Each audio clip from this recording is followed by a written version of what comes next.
حسن عزیز صاحب، اب گزشتہ رات اسرائیل کی جانب سے حملہ کیا گیا اور ہم بات کر رہے تھے کہ ایران کی جانب سے رد عمل دیا جائے گا، تو کیا رد عمل جو ہے وہ دیا جائے گا؟ اور ایران نے تو ایک دفعہ حیران کر دیا، ایران کی جانب سے اتنا بھرپور حملہ جو کہ ایکسپیکٹ ہی نہیں کیا جا رہا تھا، اسرائیل کی جانب سے بھی اور عالمی دنیا بھی اس قسم کے اٹیک کی امید نہیں کر رہی تھی۔ اب آپ کو کیا لگتا ہے کہ حالات جو ہیں سیٹل ڈاؤن ہوں گے یا یہ کشیدگی بڑھتی جائے گی؟ دیکھیے، اگر ڈپلومیسی کو کوئی رول نہ دیا گیا تو خود بخود حالات بہتری کی طرف نہیں جائیں گے۔ اس کے لیے ایک ایفرٹ کرنی پڑے گی۔ جو بڑی طاقتیں ہیں، امریکہ خصوصاً، اور دوسری بڑی طاقتیں جو ہیں، وہ اگر انٹروین کر کے معاملے کو ٹھنڈا کرائیں گی تو یہ سلسلہ جو ہے وہ ٹھنڈا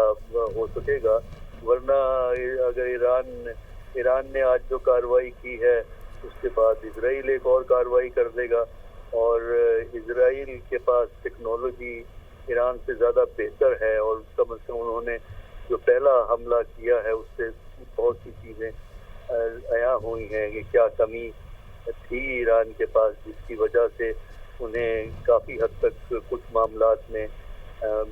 جو ہے اس کے حق میں، یعنی اسرائیل کے حق میں نتائج گئے ہیں۔ ایران نے کارروائی تو کی ہے، لیکن اس کا کتنا اسرائیل کو نقصان ہوا ہے اس سے متعلق ہمیں ابھی تک مکمل طور پر پتہ نہیں ہے، کیونکہ اسرائیل کے پاس میزائل پروٹیکشن ڈوم ہے، ایک پروٹیکشن سسٹم ہے جس سے آنے والے میزائل کو وہ جو ہے تباہ کر دیتے ہیں اوپر ہی فضا کے اندر۔ لیکن جب آپ بہت سے ڈرون یا میزائل ایک دم سے چھوڑیں گے تو اس میں سے کچھ نہ کچھ اس سسٹم سے نکل جاتے ہیں اور جا کے وہ ٹارگٹ پہ یا ادھر ادھر ہٹ کرتے ہیں۔ جو پچھلی دفعہ بھی جب اکتوبر 2024 میں یہی سچویشن ارائز ہوئی تھی تو ایران نے جوابی حملہ کیا تھا اور اس کے کچھ میزائل جا کے ٹارگٹ پہ ہٹ ہوئے تھے، لیکن وہ بہت تھوڑی تعداد میں تھے۔ اسی طرح آج بھی اگر کچھ ہو سکتا ہے میزائل جو ہے وہ پہنچ گئے ہوں ٹارگٹ پہ، اس سے ان کا اسرائیل کا کچھ نقصان ہوگا، لیکن یہ سلسلہ روکنے کے لیے ضروری ہے کہ جو بڑی طاقتیں ہیں، جو پرماننٹ ممبرز ہیں سیکیورٹی کونسل کے، اور خصوصاً امریکہ، اپنا انفلوئنس استعمال کر کے جو ہے معاملے کو یہیں روکنے کی کوشش کرے، کیونکہ اگر یہ معاملہ اسی طرح چلتا رہا تو یہ ایران اور اسرائیل نہیں کی جنگ نہیں رہے گی، بلکہ یہ دوسرے عرب ملکوں میں بھی پھیل سکتی ہے، کیونکہ امریکہ کے مفادات دوسرے عرب ملکوں میں ہیں۔ اگر ایران نے ان مفادات کو ہٹ کیا تو جھگڑا پھر دوسرے عرب گلف اسٹیٹس کے ساتھ شروع ہو جاتا ہے، جو کہ ایک بڑی خطرناک سچویشن ہوگی۔ اس لیے ضروری ہے کہ جو بڑے ممالک اس وقت کوشش کر رہے ہیں، جہاں تک ہمیں علم ہے کہ رابطے ایران سے بھی کیے جا رہے ہیں بڑے ممالک کی طرف سے، اور اسرائیل کے ساتھ بھی اور امریکہ کے ساتھ بھی، کیونکہ امریکہ کا انفلوئنس اسرائیل سے سب سے زیادہ ہے، تو ہو سکتا ہے کہ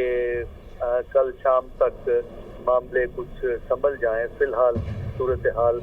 خراب ہے اور اس کے اثرات ہمیں سر، آپ کیا سمجھتے ہیں مزید کتنا وقت درکار ہوگا آپ کے خیال میں حالات کو سٹیبل ہونے میں؟ ابھی دیکھیے، یہ ڈیپینڈ کرتا ہے نا کہ جس طرح امریکہ ہے، روس ہے، چین ہے، یہ خصوصاً ممالک ہیں۔ اس کے علاوہ جو ہے فرانس بھی ایک رول پلے کر سکتا ہے یورپین ملک کے طور پہ، جس کے فلسطینیوں سے اچھے تعلقات ہیں۔ تو یہ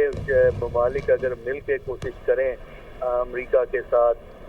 تو پھر میرا خیال یہ ہے کہ یہ نتائج ہو سکتے ہیں۔ سیکیورٹی کونسل کی میٹنگ بھی اب ہونی ہے، یہ آج ہو جائے گی میرا خیال ہے۔ ہمارے ہاں تو رات ہے، نیو یارک میں تو اس وقت دن ہے، تو ہو سکتا ہے شام تک یعنی ہماری صبح تک وہاں پہ سیکیورٹی کونسل کی میٹنگ بھی ہو جائے۔ اس سے بھی اندازہ ہو جائے گا کہ معاملات کو سنبھالنے کے لیے کچھ کوشش کی جا رہی ہے یا معاملات کو حالات پہ چھوڑ دیا جائے گا۔ اگر حالات پہ چھوڑ دیا گیا تو اس کے نتائج جو ہیں وہ نہ صرف ان دونوں ملک یعنی ایران اور اسرائیل کے لیے نقصان دہ ہوں گے، بلکہ پورے خطے کے لیے مسائل جو ہیں وہ بڑھ سکتے ہیں۔